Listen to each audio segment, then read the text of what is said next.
Hey everyone, Andy Raffel from eTeknix.com, and we've actually got a special guest here today. This video is going to be a little bit different to our norm. It's not a time-lapse, it's not a review. I've actually got Dean from Aerocool, and he's going to be talking through some products that you may have seen in the market before, but they're actually kind of revamped. That's right, isn't it, Dean? It is. We've got a few favourites that have really sold well for the last 2 years, really. The Aero range of cases. This is the Aero 500, which is one of our best-selling cases in the UK. We thought it was time to give it a bit of a freshen up, because I know people are asking us, you know, are you going to add glass? Are you going to add lights? Are you going to do this? Are you going to do that? So we've taken some of those comments and we've actually added new components into the new range of Aero cases. So this is the first one. We will be looking to upgrade the Aero 800 as well, and we've got some new Aero cases coming out later this year as well, some brand new cases. So first thing we've done is glass. So everybody loves tempered glass these days, and I think it's on the majority of gaming cases, because everybody wants to see the lovely builds inside. You know, you're paying a lot of money for graphics cards and processors and components. All are RGB now and all compatible with the motherboards, so you want everything to sync and everything to work together. But before we had a smaller window, and it was a perspex window instead of the tempered glass. So we've upgraded this side. So we've got a 6 millimeter thick tempered glass, nice and lightly smoked, not too dark, which gives you a full side view of your actual inside of your case.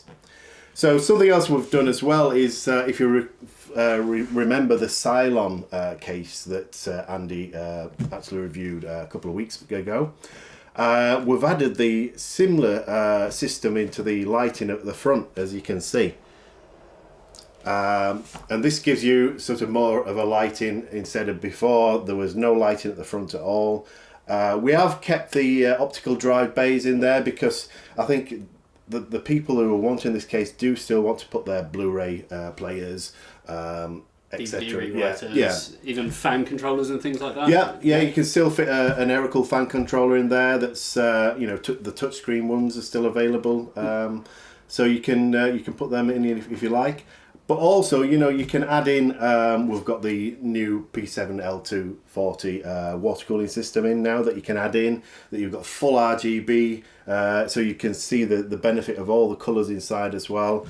But it's just adds that bit more spice to the case if you're wanting to look to upgrade your old case at the moment, and you didn't think that the Aero 500 was sort of a bit more sort of sparkly for you. You wanted just kind of bringing it into kind of the 2018. That's right. Yeah, that's tempered right. glass and RGB. That's what everyone wants. So same spec as the old case. Everybody loved the spec before. I've had a lot of people coming back to us and saying, you know, we love the case. You know, we love the colours, etc., etc. So we're going to be doing this in black. It's available now. Also, we're going to be doing it in white. We have quite a good fan base of white. Yeah, I think not as much as the black, but I think white is one of them things.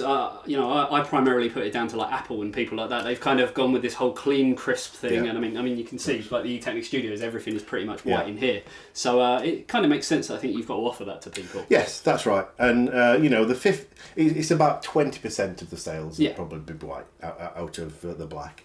But yeah, you still get the magnetic dust covers on the top and the bottom. Still get the control, but also on the top of there you get the actual LED control, so you can cycle through the different ranges of motions, and you can stay on the single color, or you can strobe through the different colors. So that's just really easy to use on the top, and just click it to cycle through the different modes. And that's really it for the Aero 500 RGB. It's available now on most computer websites.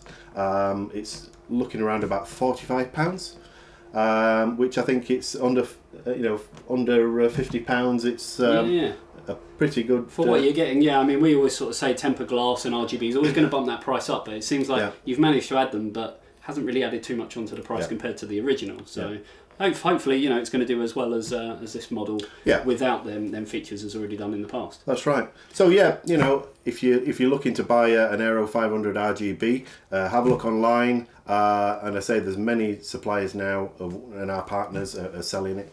It's around £45 to £49, depending if they include packaging in the actual price. Yeah.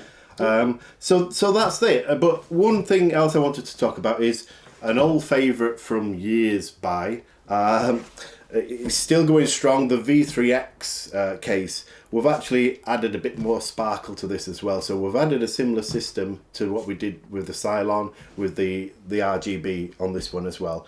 So it's just same case that everybody loves, but it's actually with the RGB added into it. And yep. this retails around £31. So it's a lesser budget. You know, if you've got a really sort of tight budget to hit for a build, definitely. It's certainly one to consider. Yeah, I mean, we did some builds recently. If you guys have seen them already, with the affordable kind of gaming builds, where you can actually build a system for around the same kind of price as a console. We actually used one of the Aerocool chassis, the 5101. So yeah, we could have used something, you know, similar to this, which would be perfect based on the size. Kind of, you know, that first build that you might be doing for your son or daughter. I think something like that's going to be perfect. And like you say, it's just got that little bit of extra bling to it now that it didn't have in the past. But other than that, I'm guessing everything else is, pretty much the same. Yeah, pretty much the same. But the actual RGB is powered through SATA. So as most people have got SATA connections in the PSUs now, very easily plugged in and controlled. I'm just glad to see SATA and not Molex. I don't know about you, but I just absolutely hate Molex. So it's really nice to sort of see SATA on there instead. I think SATA, you know, is what everybody's using now. So Molex is less and less all the time. Definitely. And this is available now as well? Both available now for purchase, yes. And what sort of price was this one again? £31. £31. So absolute steal really. So we're going to sort of have a little bit of a closer look at these, and you know, we might actually get some more models in and maybe do some builds in them in the future. So thank you very much for watching, guys. You know what to do if you did like the video, and we'll see you in the next one. See you later.